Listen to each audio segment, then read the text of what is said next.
Ich glaube, dieses Aufarbeiten war trotzdem sehr nützlich, weil ich jetzt meine Erfahrungen nicht nur für mich verarbeitet habe, sondern auch für andere fruchtbar gemacht habe, hoffentlich.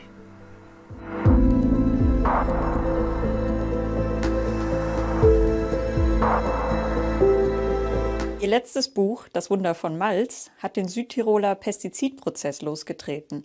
Auch Sie wurden angeklagt. Wie kam es dazu? In Südtirol gibt es die größte zusammenhängende Apfelmonokultur in Europa und Apfelmonokulturen erfordern einen gewaltigen Pestizideinsatz. Und am Ende eines Tals in Südtirol, das Vinschgau heißt, liegt ein Ort, der heißt Mals, und die Menschen in Mals, die wollten diese giftige Landwirtschaft auf ihrem Gemeindegebiet nicht. Die haben eine Volksbefragung durchgeführt, ein Referendum, eine Abstimmung, und 76% der Menschen haben gesagt, nein, nicht auf unserem Gemeindegebiet, wir überspringen diese giftige Form der Landwirtschaft hier bei uns.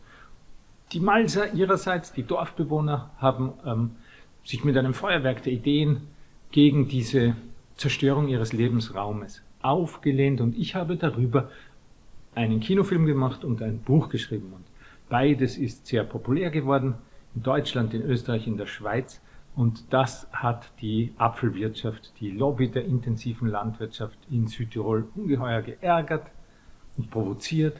In meinem Buch stand ein Satz, der sie besonders geärgert hat.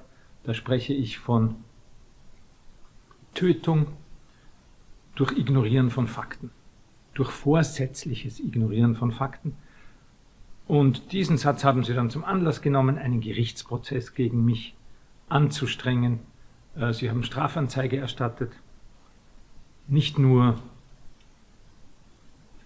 die beiden Konzerne, sondern gleich auch die Landesregierung, der Bauernbund, und die Konzerne haben dann noch 1372 ihrer Mitglieder gegen mich aufgehetzt. Also eine riesige Woge, eine ungeheure Energie von Strafverfolgung wurde da ausgelöst gegen mich, weil ich gesagt habe, wer diese Spritzmittel verwendet, gefährdet vorsätzlich andere Menschen, indem er die Fakten ignoriert. Wie ist Ihr Eindruck nach dem Gerichtsverfahren? Ist dadurch in Südtirol ein Wandel angestoßen worden? Durch die Geschehnisse in Mals ja, durch meinen Film und mein Buch ja. Hier wurde etwas, das der Bevölkerung ohnehin bewusst ist, nämlich dass diese Landwirtschaft zu einer Totalkontaminierung der Landschaft führt, zum Thema gemacht. Und es war irgendwie schon absehbar, dass diese Energie des Widerstandes auch ansteckend sein könnte. Allerdings durch den Pestizidprozess selbst, glaube ich, hat diese Energie des Aufbruchs eine kalte Dusche bekommen. Denn die Menschen haben erfahren, wie ungeheuer mühsam es ist, sich mit diesen Konzernen anzulegen, dass man, wenn man das tut,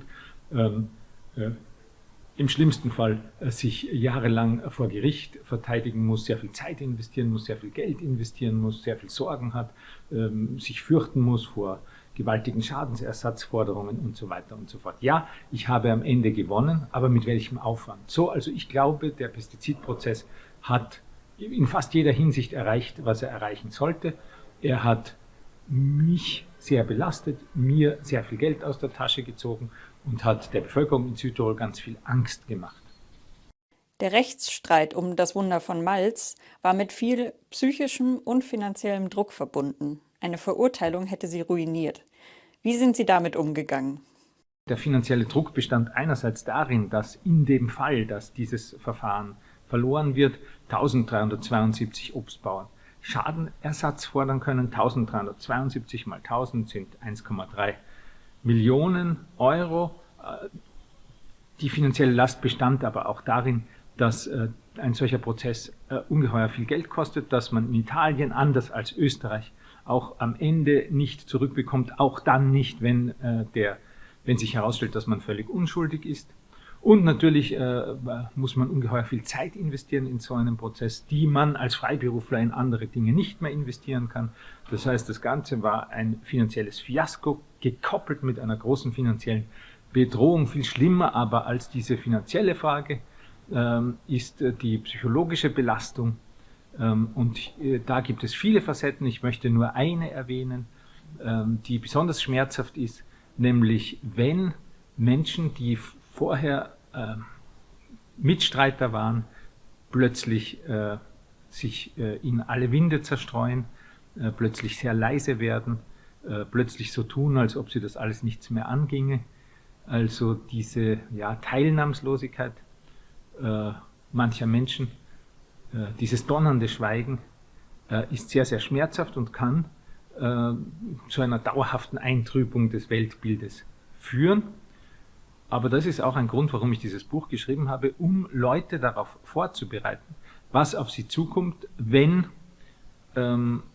sie wirklich unangenehm und gefährlich für Konzerninteressen werden, wenn sie daher zum Schweigen gebracht werden sollen. Wenn sie angegriffen werden, dann sind sie zunächst mal sehr allein, aber man kann am Ende das Blatt wenden, wie ich in meinem Buch erzähle. Was ließ Sie angesichts dieser Erfahrungen dennoch weitermachen und nun erneut ein Buch schreiben? Dieses Weitermachen besteht ja jetzt darin, dass ein neues Buch herauskommt, Gift und Wahrheit, in dem ich noch deutlicher die Probleme der intensiven Landwirtschaft und des hohen Pestizideinsatzes herausarbeite, in dem ich aber auch davon erzähle, wie man solche Prozesse, solche Strafprozesse, solche Strafexpeditionen abwehren kann. Wie also habe ich die Energie dazu gefunden? Es ist so wie mit den meisten heldenhaften Aktivitäten, man stolpert eher zufällig hinein. Man überschreitet eine Grenze und kann nicht mehr zurück. Im konkreten Fall war es so, dass am Höhepunkt dieser Hexenjagd gegen mich ich Geld beschaffen musste, ich Fundraising betreiben musste und ich wollte für dieses Fundraising meinen Unterstützern etwas im Gegenzug versprechen oder anbieten und habe deshalb gesagt, es wird ein Buch geben, auch weil ich mir gedacht habe, solche Machenschaften transparent zu machen, ist immer eine gute Idee. So aus diesen Gründen habe ich von so einem Buch erzählt und gesprochen und es konzipiert und es angekündigt und es vorab verkauft. Es gab ganz viele Vorabbestellungen. Und so war ich dann halt auch gezwungen, es zu schreiben. Das war gar nicht so leicht, weil wenn ein solcher Prozess einmal hinter dir liegt, dann möchtest du am liebsten nicht mehr daran denken und nicht alles noch einmal aufarbeiten. Aber ich glaube, dieses Aufarbeiten war trotzdem sehr nützlich, weil ich jetzt meine Erfahrungen nicht nur für mich verarbeitet habe, sondern auch für andere fruchtbar gemacht habe, hoffentlich. Ihr neues Buch Gift und Wahrheit behandelt SLAPP-Klagen am Beispiel des Pestizidprozesses. Was versteht man darunter und warum sind sie so gefährlich? SLAPP-Klagen, das sind Klagen, die angestrengt werden, um jemanden, der einem Konzerninteresse gefährlich wird, zu vernichten. Mundtot zu machen, zum Schweigen zu bringen. SLAPP ist ein Akronym, es steht für Strategic Lawsuit Against Public Participation. Lawsuit, ein Gerichtsverfahren, das strategisch angestrengt wird. Man will es nicht unbedingt gewinnen, man verfolgt eine andere Strategie, eben die Vernichtung des Gegners, des Kritikers. Oft ist es so, dass ein mächtiger Konzern einen isolierten Aktivisten oder einen isolierten Journalisten gezielt attackiert, um eben diese öffentliche Beteiligung zu unterbinden. Und zwar nicht nur, was diesen Journalisten oder Aktivisten betrifft, sondern auch indem andere abgeschreckt werden, die Machenschaften dieser Konzerne zu kritisieren. Im Buch enthüllen Sie die perfiden Taktiken, die von der mächtigen Agrarlobby zur Einschüchterung von AktivistInnen eingesetzt wurden. Gibt es hier ein aktuelles Beispiel, das Sie besonders erschreckt hat? In Wahrheit gibt es in den letzten Jahren eine richtige SLAPP-Welle, ausgehend von den USA, wo das schon länger so läuft, ist das also in Mode gekommen, Leute vor Gericht zu zerren und ihnen damit im Idealfall die Energie zu nehmen, sich weiterhin zu wehren, weiterhin Widerstand zu leisten, weiterhin Kritik zu üben. Alle diese Fälle, jeder einzelne, geht mir nahe. In den letzten Wochen und Monaten beobachte ich eine etwas andere Spielart im Zusammenhang mit der letzten Generation. Gehen die Staatsanwaltschaften auf Kritiker los. Ich finde sehr zu Unrecht.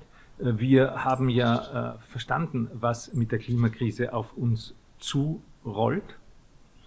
Und wir haben verstanden, dass alle Mittel, die wir bisher eingesetzt haben, persönliche Transformation, Transformation im Unternehmen, politische Arbeit, dass alle diese Mittel zusammengenommen nicht ausreichen, um die Klimakrise zu entschärfen oder abzuwenden.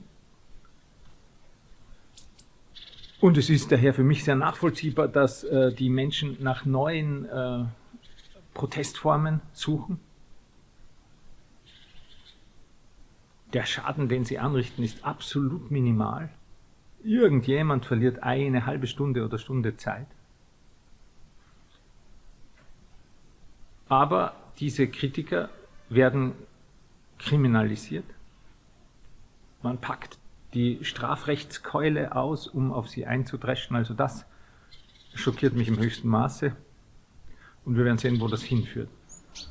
Was würden Sie betroffenen UmweltaktivistInnen und JournalistInnen nach Ihren Erfahrungen raten?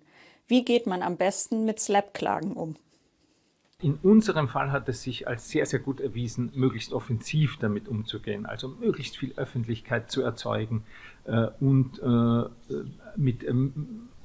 die Gegenwehr gegen diesen SLAPP-Angriff möglichst professionell zu organisieren. Das heißt, wirklich Geld in die Hand zu nehmen, die besten Anwälte zu bezahlen, professionelle Pressearbeit zu machen, viel Arbeit zu investieren, um Solidarität zu erzeugen, sei es von anderen NGOs, die dann sich hinter einen stellen, sei es von der Bevölkerung. Ich nenne das im Buch die Arbeit an der Solidarität. Es ist Arbeit, es ist viel, viel Arbeit. Und natürlich auch professionelle Arbeit im Bereich des Fundraising, um all diese Aktivitäten zu finanzieren. Und ganz wichtiger Punkt, der in unserem Fall sehr nützlich war, es empfiehlt sich, die Abwehrmaßnahmen nicht nur in dem Land zu ergreifen, in dem die Repression stattfindet, denn dort gibt es vielleicht weniger Solidarität, weil die Leute eingeschüchtert und verschreckt sind, sondern in den Nachbarländern. Und das war halt in unserem Fall die Rettung. Hätten wir uns nur in Südtirol verteidigen müssen, wären wir verloren gewesen. Aber der deutschsprachige Raum ist ja viel größer und in Deutschland fürchtet sich niemand vor der Südtiroler Bauernlobby und auch nicht in Österreich und auch nicht in der Schweiz. So also den Umweg über die Nachbarländer gehen, ist, glaube ich, auch eine gute Methode, um sich in solchen Fällen zu verteidigen gegen solche SLAPP-Klagen und Angriffe.